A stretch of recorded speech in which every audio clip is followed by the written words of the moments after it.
For first-time horse owners and new riders, finding the information and support you need can be challenging. Luckily, Equine Network has partnered with Sentinel and Absorbine to bring you MyNewHorse.com as your one-stop shop for easy-to-understand horse care information and guidance. Visit MyNewHorse.com. You're listening to Horse Radio Network, part of the Equine Network family. Welcome to Sleep Stories for Equestrians. I'm your host, Ashley Winch. We're so happy you're here to relax and unwind. If you fall asleep and miss the story, we will recap it at the beginning of the next episode. We've also selected and edited these stories for ultimate relaxation, removing any stressful bits without affecting the story's integrity, so you can focus on drifting off to sleep. With that, let's settle down and prepare for our story.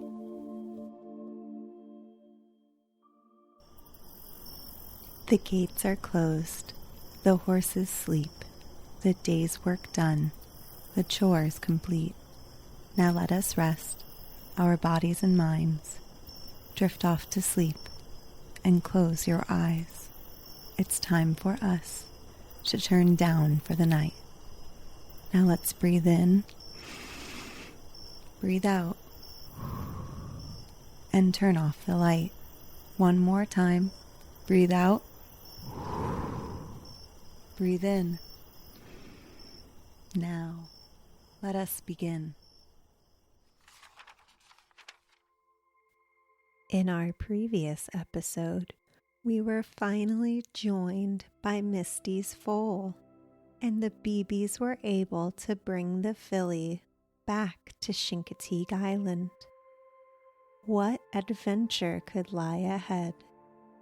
Let's see. Chapter 21. A Grave Decision. That night, when Pony Ranch had simmered down into a semblance of peace, Maureen brought out the birth announcements and piled them on the kitchen table. She and Paul were alone. Grandpa had gone to an emergency meeting of the pony penning committee, and Grandma was attending the evening church service.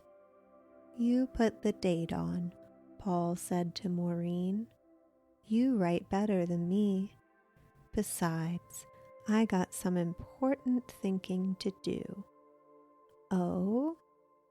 Paul flicked open his pocket knife and began working on a block of wood. Out of the corner of his eye, he saw Maureen dip her pen in the ink bottle and wait with it poised in the air. "I declare, Paul Beebe, you can be downright mean. What are you thinking?"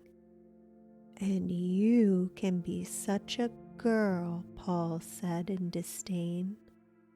"Always poking and prying." "All right, I won't ask, 'cause I already know. So there." "What do you know?" "You're trying to think of the right name for Misty's baby."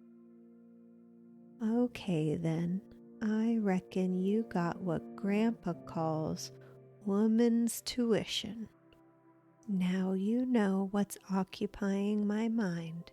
Why don't you keep quiet and do your work?" Sunday, March 11, 6 a.m. Maureen wrote again and again until her fingers were tired. At last, Paul was ready to talk. "There's 3 ways to do it. One is by her markings, like new moon or white stockings, Paul." "Mm-hmm. And the second way is by using her family's names, like Misty's Wings or Pied Phantom." "And what's the third way, Paul?" Just then, Grandpa's truck roared into the yard, brakes screeching. Grandpa himself banged into the house like a 4th of July firecracker. He threw his hat on the peg, then, with both hands, began rubbing the bristles in his ears. I say there's got to be a pony penning this year like always, he stormed. Why, it's the oldest roundup in America. We just can't let folks down because of a little flood. Why, come July and roundup time, folks are going to pack their night things and set out for Chincoteague, hoping to give their kids a real holiday. And they're going to drive for miles and miles. And when they get here, no holiday, no pony penning, he snorted in disgust. I won't hear to it. Grandpa, Paul interrupted. Who says there won't be a pony penning? Why, the mayor's committee and the firemen, they say ain't enough wild ponies left on Assateague to make it exciting, and no money in the treasury to buy new ones. What's more, he bellowed, they're right, but I ain't told 'em so, 'cause without ponies this here island is dead. Do you think folks come here to see oysters and clams and biddies? No, Grandpa, you're dead right they don't. They come to see wild ponies swimming across the channel and feuded and fratchin' in the pens. Pony penning day, that's what they come for. Can't see it nowhere else in the world. Paul and Maureen were aghast. July without pony penning was unthinkable. All year I've been answering letters about Misty, Maureen said, and in every one I invited people to come to pony petting. People from all over the world, even Alaska. Paul broke in. And this year folks will come special on purpose to see Misty's baby. Grandpa began pacing, thinking out loud. If only we had the ponies. If only the town council could buy back some of the colts that was auctioned off last year and the year before that. He quickened his pace. Why, we could load 'em onto a big old barge and chug 'em across the channel to Assateague, and then they'd go wild again just like they'd never left. Now he spoke out with great conviction. Why then, we could put up one of the greatest pony pennings in Chincoteague history. Grandpa ran out of breath. He gulped for more. But all that'd take a heap of money, he sighed. Maybe, Maureen said excitedly, maybe Paul and me could earn a lot of money like we did to buy Misty's mother. We could rake clams or help people clean up their houses. Paul looked pityingly at his sister. When you going to grow up, Maureen? Why, it took us 3 whole months to earn enough to buy just one mare and her colt. Besides, folks here lost most everything in the flood. They can't afford to hire us. Paul's right, honey. But Grandpa, Paul asked, even if we had the money, would people sell back their ponies? Likely, some would be right anxious to help, Grandpa replied, and some would sell for other reasons. A lucky thing me and the fire company got a record at each sale, and if only half of them people say yes, that would give us the start we need. Grandpa suddenly remembered that his feet hurt. He collapsed into the nearest chair and began unlacing his Sunday shoes. "Can't abide 'em," he grumbled. "I just stormed out'n that meetin' afore it was done, half 'cause my hackles was up, but half 'cause my shoes squinched me." The phone rang incessantly. "You answer, Paul. There's another thing I can't abide, phone talking, a contraption of the devil."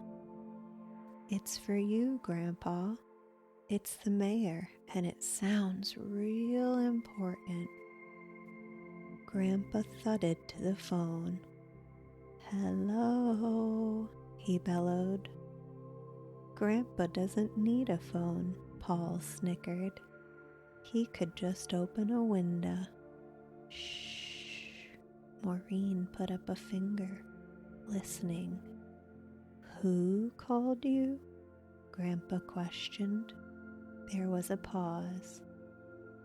"What in tunket he want?" Another pause. "He did?" Paul and Maureen looked inquiringly at each other. "Well, great jumpin' Jehoshaphat. Now ain't that nice? What's that you say?" A long pause. Still holding the receiver, Grandpa turned and looked penetratingly at Paul and Maureen. His voice sobered. "Sure, I like the idea, Mayor, but 'tain't for me to say. I'll have to put Paul and Maureen and get their yes or no. The colt nor Misty neither. They ain't mine, you know."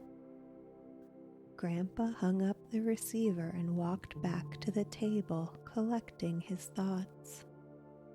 Paul and Maureen stared at him, unable to ask the question except with their eyes. Grandpa hummed and hawed. "Now I ain't a-goin' to influence ya," he said, "but it's your druthers and no one else's." "But what is it?"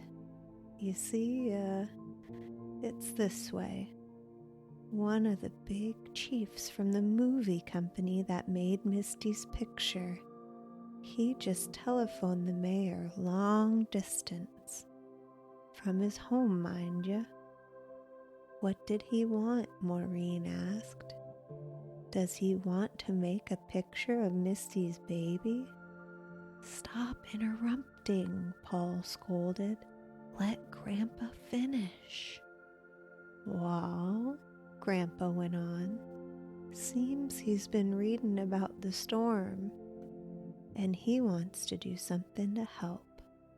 Why, he's willing to let theaters borrow the picture of Misty for free. That is, if the money tooken in goes to build up the lost herds." Paul did a flying leap over his chair.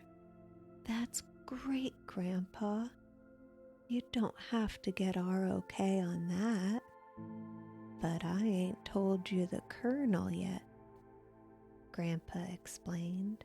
"You see, the mayor and the council wants to start a disaster fund and call it the Misty Disaster Fund." Grandpa stroked his chin and a far look crept into his eyes. "They want to cast Misty in the biggest role of her life, even bigger than being a star in a movie." The children listened, speechless. "Even bigger," Grandpa added, "than birthing a colt." "What could be bigger?" Maureen asked. "They want Misty and her young'un to make a personal tour wherever her picture is playing and go right spang up onto stage. And part of the ticket money will be used to tidy up the island, but most of it to buy back the ponies. Mind ya, we would have to start right away. Maybe in 2 weeks. That is, if there is to be a roundup this year." Paul turned to his sister. "What do you say, Maureen?" Maureen's face clouded, and she thought carefully before replying. "If Misty's baby wasn't so new and tiny, I'd say yes." Paul picked up the block of wood and his knife and made a few fierce jabs. "Exactly the way I feel," he looked at Maureen. "Course, it'd be fun to be excused from school and all." "Mostly it'd be on Saturdays," Grandpa said dryly. "But suppose," Paul was serious now, "suppose they caught the shippin' fever or bad coughs from travelin' and goin' in and out of hot theaters, or even broke a leg." All three of them lapsed into silence. No one knew what to say. Maureen screwed the cap onto the ink bottle as if she would never need of it again. Paul threw his piece of wood into the stove and closed his knife.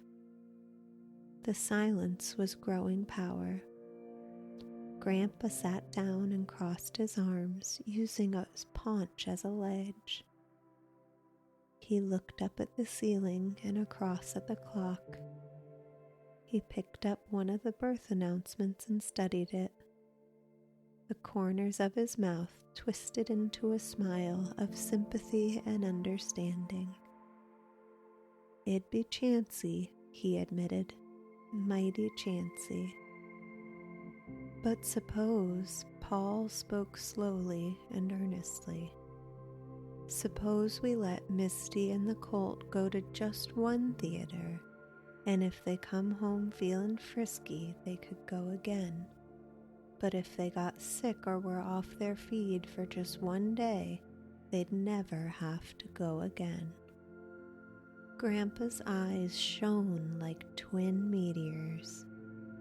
"Sometimes I think you two is the living image of me. I'm so proud of you I could strut like one of our peacocks in full sail. I'll take it up with the council first thing in the bong, bong." The clock struck the hour of 10, and the last bong, the telephone rang shrilly. Grandpa clapped a hand to his forehead, then grabbed for his shoes. "Great balls of fire! I plumb forgot to pick up your grandma from the meetin' house. You answer, Maureen. I'm gone." Chapter 22. The Naming Bee. Over the weekend, the schoolhouse had been dried out, and on Monday it reopened with only the high tide mark showing.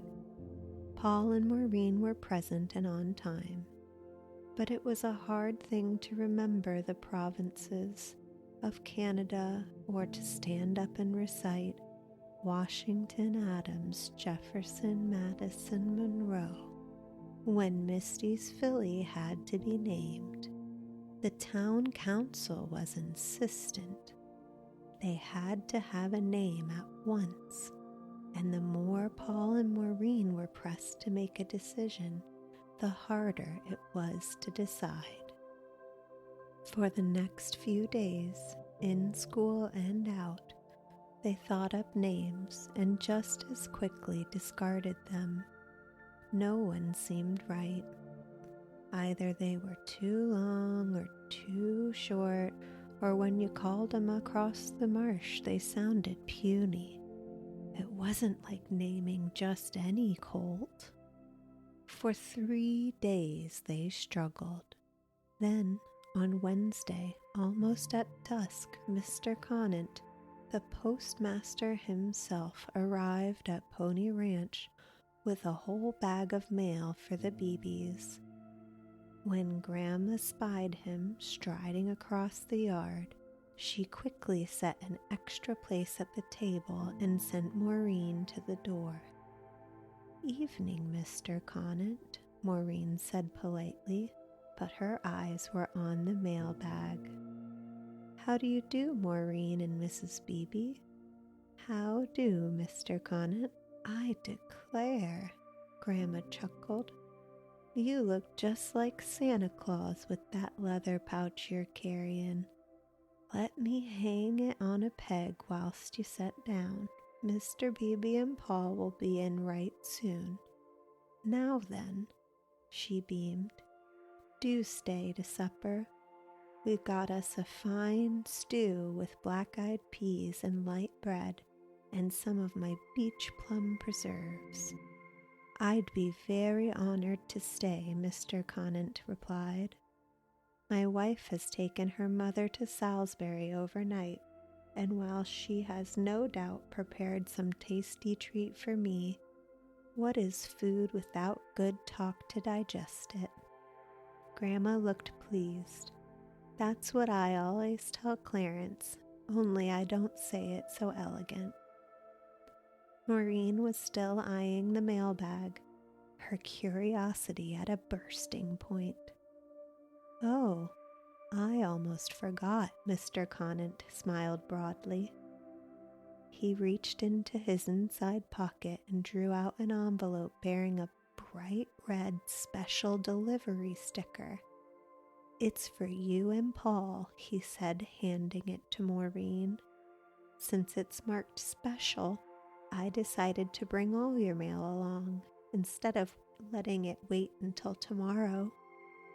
Pointing to the mailbag, he added, "It's the biggest batch of mail ever to come to Chincoteague for one family in one day."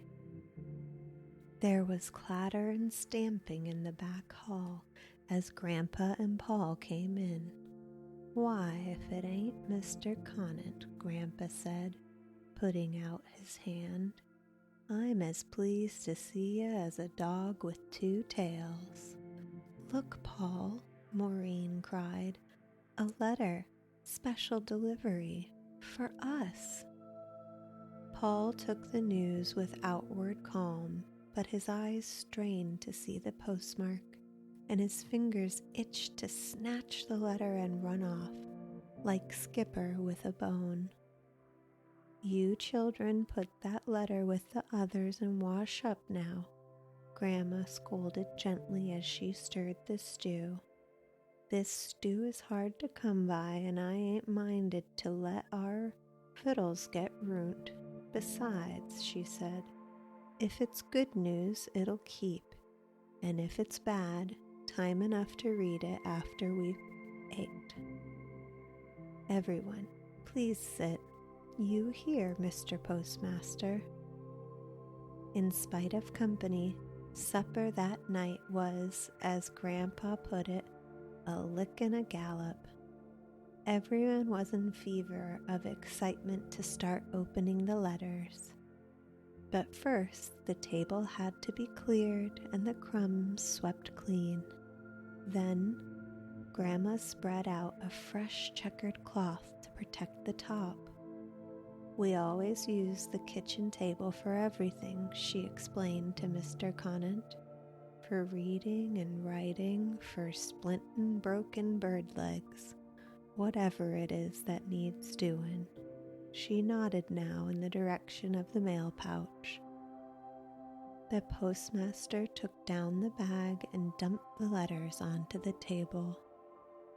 With the hand of an expert, he stacked them in neat piles, placing the special delivery on top. "It's like Christmas," Maureen gasped. "It's bigger than Christmas," Paul said. "Who are they for?" Grandpa wanted to know. "Some are for you, Mr. Beebe, and some are for Paul and Maureen." Wait a Minute jumped on the table and began upsetting the piles. Paul swept her off with his arm. "You tend to your kittens," he said, not unkindly. We got important business. He took out his pocket knife. I'll do the slitting, he announced. I'll do the pulling out and unfolding, Grandpa offered. You read 'em to us, Grandma, Maureen said. You make everything sound like a storybook. Grandma blushed. Mr. Connet's got the edification. I'd be right shy reading in front of him. Not at all, Mrs. Beebe. I agree with Maureen. Many a Sunday I've gone to your class and heard you reading from the Bible. I feel complimented you let me stay and be a part of the family. For a moment, the slitting of envelopes and the crackle of paper were the only sounds in the room. Then, Grandma picked up the special delivery letter, took a deep breath, and in her best Sunday voice began. Dear Paul and Maureen, I am sorry the storm came, but I am glad Misty had a baby. Was I surprised? I hope someday I can visit your island or maybe even live there. I hope to go to pony penning day and maybe buy a pony. I hope you don't mind if I send you a name for Misty's baby. I think Windy would be nice. By Ginger, Grandpa explained. That's uncommon purty. Let's give it another, Iddy. Mr. Conant took a pencil and paper out of his pocket and wrote down Windy with a check mark on it. This one is to Misty herself, Grandma went on. Why, it's a regular baby card, and it says congratulations to you and the new little bundle of joy. Turn it over, Grandma. There's a note on the back, Maureen said. So there is. Listen. Dear little Misty, I've heard so much about you, and I feel like I know you. I love horses, and I was worried about you during the storm. You have a wonderful master and mistress to bring you into the kitchen. You should name your filly Misty's Little Storm Cloud. Isn't that beautiful, folks? Grandpa looked inquiringly to the children. To my notion, he hesitated. It'd be too long a handle for such a little mite, even if we was to boil it down some more. Maureen was impatient. More, Grandma, more. Here's one from a 5th grader up to Glassboro, New Jersey. I am a boy 10.5 years old. This is not a very long letter, but I like the name Windy for Misty's colt. Mr. Conant made a second check mark after Windy. 2 for Windy, he announced. Doggone if this ain't just like an election, Grandpa said, vote counting and all. Grandma broke out in smiles. This one's mostly questions. Dear Paul and Maureen, how are you? I am fine. I read in the paper that Misty is safe. How do you pronounce your island's name? If I should come to your island, would you show me how to eat oysters? How are your grandma and grandpa? I think you are one of the greatest families in the USA. P.S. Do you think you'll have a pony penning this year? See, Maureen said. Folks are asking already, but I just won't answer this one until later. Go on, Grandma. Here's one from a lady teacher. We read in the paper that Misty had a filly and also that Chincoteague Island had a hard time in the storm. My heart just sinks. One of my pupils said that colts have such twinkly legs that he thought Sandpiper would be a good name for Misty's baby. Paul said approvingly. See what I mean, Maureen? Sandpiper would honor her granddaddy, the Pied Piper. Mr. Conant wrote down the name with one check mark and a star beside it. If she was a horse colt instead of a mare colt, Maureen said, I'd like it fine. But we gotta think about when she's grown up. Mr. Conant erased the star. Grandma pursed her lips as she read the next letter to herself. Land sakes, Itty, I'll be a bushy-whiskered old man by the time you make that one out. Oh, it's easy to make out, she replied. The writing is beautiful. It's to you, Clarence, and she held it up for all to see. Then she cleared her throat. Dear Sir, I cut a picture from the state paper yesterday of Misty's filly, born Sunday, March 11th. The caption said she was foaled at an animal hospital, but I'm hoping that someone in your town can give me more information about her. Is she healthy? And is she for sale? There was a stunned silence.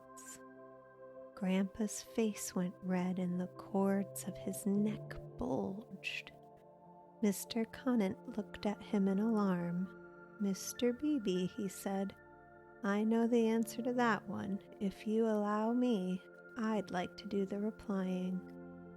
Grandpa didn't trust himself to speak. He managed a nod of thanks. Grandma, try another, Maureen urged. Here's a real short one, Grandma said cheerily, and it says, if I owned Misty, I would name her colt Stormy. Paul's eyes met Maureen's and held. Then he leaped up from his chair, stood on his head, and cried, Yahoo! In an instant he was right side up again. He shouted the name, Stormy. Then he whispered it very softly, Stormy. Maureen clapped her hands. Why, it sounds good both ways. Promptly, Mr. Conant wrote it down. I'll give this one 2 stars, he said. And still there were more letters and more names. Gale winds and riptide and sea wings and ocean mist and misty shadow and mini mist and foggy and cloudy, until at last they were down to 1 letter. Grandpa loosened his suspenders, yawning and stretching. Out with the last one, Itty. Sam Man's working on me, both barrels. Grandma's face lighted with pleasure. Why, it's signed by a whole bunch of school children over to Reisterstown, Maryland. She adjusted her spectacles and began. Our class read the book about Misty. Now we are reading about the awful storm that flooded your island. We are glad Misty was safe. As soon as we heard the news about your colt, we decided to write you. We think you should name her Stormy because she was born in a storm. Would you like that? We would. We had a secret ballot and Stormy won first place with 20 votes. Paul drew in his breath. That does it, he said. Remember, Maureen? Sometimes they name them for markings, sometimes for ancestors, and the third way is for natural phenom, happenings of nature. Like the storm? Exactly. Paul got up from the table and spoke now in great seriousness. Mr. Conant, How many votes do we have for Stormy? 22, Paul. All those in favor of Stormy, please say aye. The ayes were loud and clear. Maureen heaved a great sigh. Oh, Paul, now we can fill in the announcements. Thank you for joining us as we read the most recent chapters of Stormy, Misty's Foal, who now we know was so appropriately named. Enjoy this music and let it carry you into a deep, deep sleep.